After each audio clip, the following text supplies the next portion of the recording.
बांझ एक रुला देने वाली कहानी।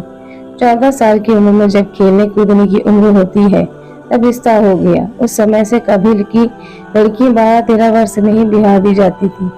शादी का मतलब भी पता नहीं होता था। बस ये सोचकर होते थे कि नए कपड़े मिलेंगे और माँ थी नहीं तो पिताजी ने बस जो थोड़ा सा घर का कामकाज सिखाया वही आता था। शादी का दिन आया और बस सारी रस्मों के बाद विदाई का वक्त भी आ गया।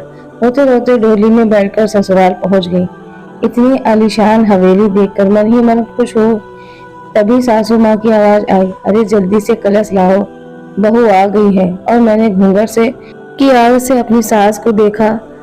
आंखों से एकदम सख्त मिजाज की लग रही थी। मुझे सच मानो थोड़ा डर लग गई थी उन्हें देखकर। सारी रस्में खत्म होते होते रात हो गई थी। बिस्तर पर लेटते ही नींद आ गई।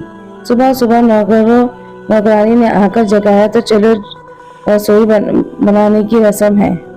तैयार होकर रसोई में गई और खीर बनाई। सबने तारीफ भी की पर सासू माँ ने कभी निकाल दी। साथ ही साथ हिदायत भी दे दी कि अब बचपन छोड़कर कुछ काम काज सीख लो। 15 दिन बाद मेरे पति को भी हॉस्टल जाना था क्योंकि वह तब बीए कर रहे थे। खैर अमर भी हॉस्टल चले गए और मैं अकेली रह गई अपनी सास और ससुर के साथ पढ़ती। बीच बीच में अगर चिट्ठी लिखने थे पर पहले सासू माँ थी फिर बाद में मेरे पास आती थी। उम्र कम होने की वजह से इतना फर्क नहीं पड़ता था। मेरे अकेलेपन का साथी था आम का पेड़। हाँ वही आम का पेड़ जो हवेली के पीछे के आंगन में लगा था। उस आम के पेड़ के नीचे एक कच्ची मिट्टी का कमरा भी बना हुआ था पर वो पेड़ फल नहीं देता था, इसलिए सारे हवेली वाले उस पेड़ को बांझ कहते थे। पर मुझे न जाने क्यों उस पेड़ से बहुत प्यार था।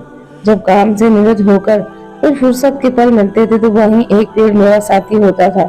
उसको देखते हुए मैं अपनी सारी थकान भूल जाती थी। 2 साल बीत गए और मैं 16 की हो गई। अमर भी स्नातक की पढ़ाई पूरी हो गई थी। आज अमर वापस आ रहे थे। सासू माँ का सुबह से ही तैयारी लगी हुई थी कि खुद की रसोई में जाकर सारा सजाया जायजा ले रही थी। मैं भी बहुत खुश थी कि अब मुझे अकेले नहीं रहना पड़ेगा।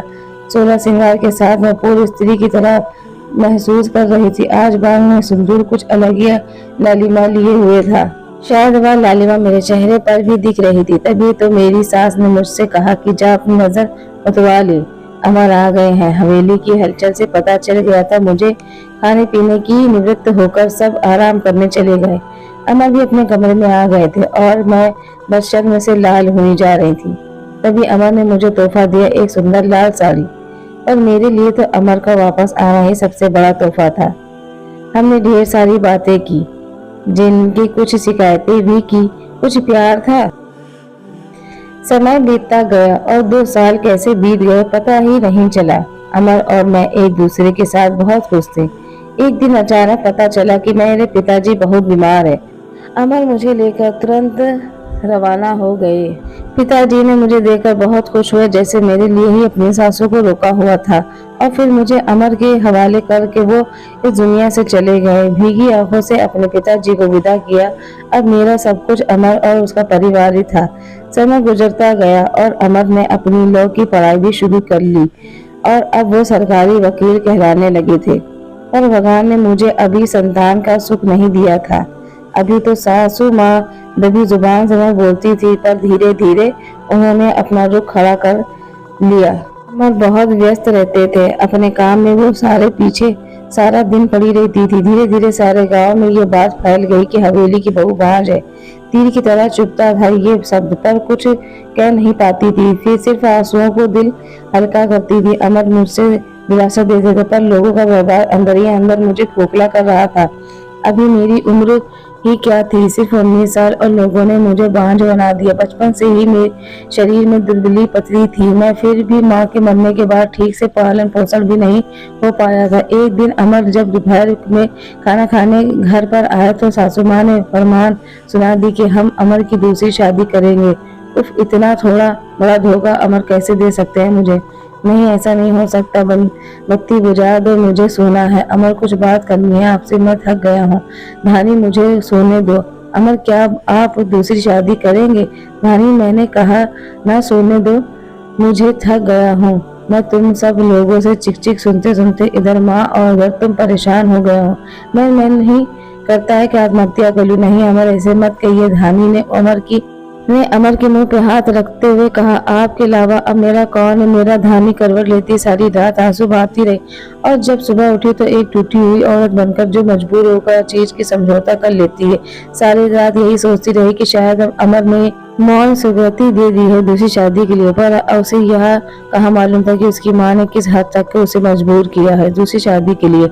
1 महीने के अंदर ही अमर की दूसरी शादी गेंदा से हो गई और गेंदा अमर की माँ के दूसरी रिश्तेदार की बेटी है। धानी अपना सामान उस पीछे वाले कमरे में ले जाती है। रख ले, आज इसे गेंदा इस कमरे में रहेगी। अमर के साथ सासू माँ ने हाथ नचाते हुए कहा, कैसे छोड़ दूं? कमरा नहीं, ये मेरा कमरा है, जिसे जहाँ जाना है जाए। फिर ये ख्याल आया कि जो ब्याह कर इस घर में लाया था वह भी मेरा नहीं है, तो ये कमरा कैसे मेरा हो सकता है? ऐसा सोचते हुए आंखों में आंसू का सैलाब उमड़ पड़ा। सिंदूर की डिब्बी और कुछ कपड़े लेकर उस कच्ची मिट्टी के कमरे में तरफ पड़ गई। आसमान एक कोने की तरफ खिड़की पर बैठ गई। उस आम के पेड़ को देखते हुए सबको निहारने लगी। इसी कुछ कम हो जाएगा, किस्मत कहूँ या कुछ और, कि आज मेरी हालत भी इस पेड़ की तरह हो गई है। अकेला बेसहारा, जैसे ही ये अभी तक अपने अस्तित्व के बचाने में सफल रहा है।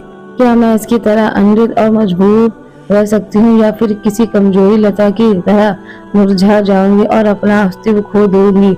नहीं, ऐसा नहीं होगा। मैं मजबूत रहूंगी। जब ये बेजुबान पेड़ सबसे लड़ सकता है तो मैं क्यों नहीं? अपने विचार श्रृंखला से बाहर आते ही मैंने अपने आप को संभाला और अस्तित्व से लड़ने के लिए तैयार हो गई।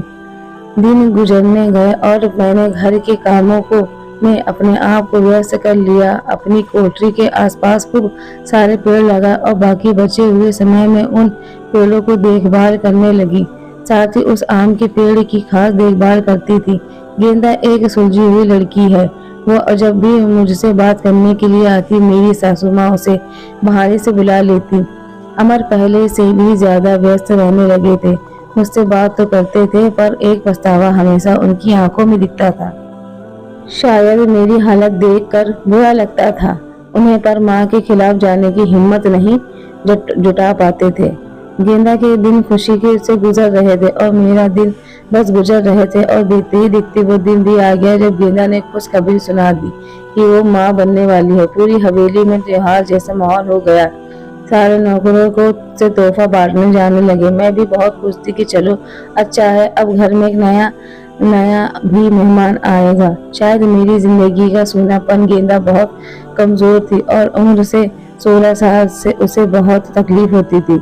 अब सासू माँ का आदेश था कि किसी अच्छे से सेवा की जाए जिससे कि उसकी कमजोरी दूर हो सके। सारी देखभाल के बाद भाभी गेंदा का वजन कुछ खास नहीं बढ़ रहा था। एक दिन चिंतित होते हुए मैंने अमर से कहा कि गेंदा को शहर में किसी अच्छे डॉक्टर को दिखा लाओ, पर सासू माँ ने ये कहकर मना कर दिया कि हमारे भी बच्चे घर पर ही हुए और अमर की वही पुरानी आदत की अपनी माँ के खिलाफ जो वो जा ही नहीं सकते थे। एक दिन गेंदा की तबीयत कुछ खराब होने लगी। उसकी सांस बहुत फूल रही थी। घबराकर मैंने गांव के वैद्य जी को बुलाया। भेजा। वैद्य जी ने आकर कुछ दवाइयाँ दी और खून की कमी भी बताई। अब जब मैंने अमर को ये सब बताया तो सासू माँ ने मुझे गेंदा से दूर रहने का आदेश दे दिया, ये कहकर कि एक बांझ की छाया भी नहीं पड़नी गेंदा पर। खैर, मुझे गेंदा से दूर कर दिया गया और मैं फिर से अपनी कोठरी के अकेले सारा दिन बंद रहने लगी। यह कि यूं कहूं कि अंदर ही अंदर मैं खुद भी डर गई थी कि कहीं सच में मेरी वजह से गेंदा को कुछ ना हो जाए। कुछ दिन बाद रात में नौकरों का शोर शराबा सुन के मैं आंगन की तरफ भागी। देखा तो गेंदा प्रस्ताव का समय आ गया था। गांव की बूढ़ी औरतों और दाइयों को बुलाया गया। पूरी हवेली में हलचल का माहौल था। मैंने अमर की तरफ देखा, बहुत डरे हुए लग रहे थे। मैं उनके पास गई और उन्हें थोड़ा धैर्य रखने को कहा। थोड़ी देर में बच्चे की किलकारी गुजरने लगी। हम सभी भी की खुशी का ठिकाना नहीं था, पर तभी काकी ने बाहर आकर बताया कि गेंदा को कमजोरी और खून की कमी के कारण वे गेंदा को बचा नहीं पाए। बेटी को जन्म देते ही गेंदा का देहांत हो गया। हाय, पोते का मुंह नहीं देख पाई और मैं अब कैसे सेवा वंश करे चलेगा। वह सासू माँ का ये सिलाप सारी हवेली में गूंज रहा था। उस छोटी मधुमेह बच्ची को देखकर मेरा कलेजा मुंह को आता था। ऐसा लगता था जैसे वो मैं हूँ, मैंने अपने कलेजे से लगा रखा। जिसकी माँ नहीं होती वो बच्चे कुछ ज्यादा ही समझदार होते हैं, शायद जरा भी परेशान नहीं करती थी। वो मुझे बस दूध पीते ही सो जाती थी। सासू माँ का वही राग चलता रहा कि लड़कियों से वंश नहीं बचाता है, पर अब शायद किसी को फर्क नहीं पड़ता था। अमर अब पहले से खुश रहने लगे थे। ऑफिस में आते ही मेरे कमरे में आते और गुड़िया को खिलाते। मुझे भी अमर को कुछ देखकर अच्छा लगता था। साल बीत चुका था गेंदा को गए हुए और गुड़िया को एक हुए। आज गेंदा की बरसी है। हवेली में छोटी सी पूजा रखवाई है। मैंने पंडित जी के आते ही सासू माँ ने प्रश्न किया कि क्या मैं जीते जी पोते का मुंह देख पाऊंगी, और पंडित जी ने कहा उसके लिए कुछ ग्रह शांति के उपाय बताएं।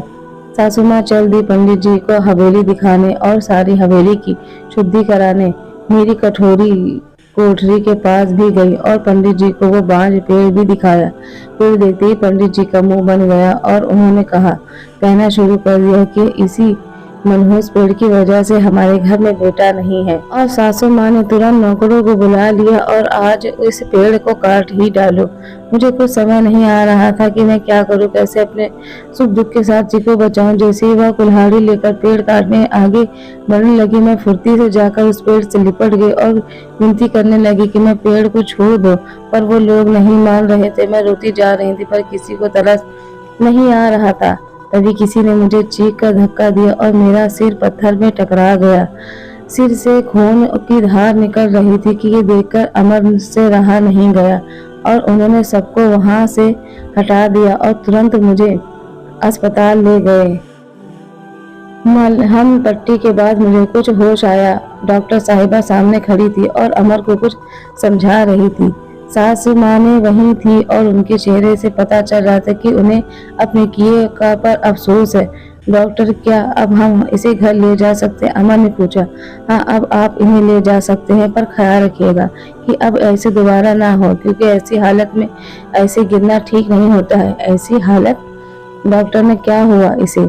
मगर अमर ने घबराते हुए डॉक्टर से पूछा। अरे आप लोगों को नहीं पता, अब ये माँ बनने वाली है, तो इनका अच्छे से ख्याल रखिएगा। ये सुनकर किसी को भी यकीन नहीं हुआ।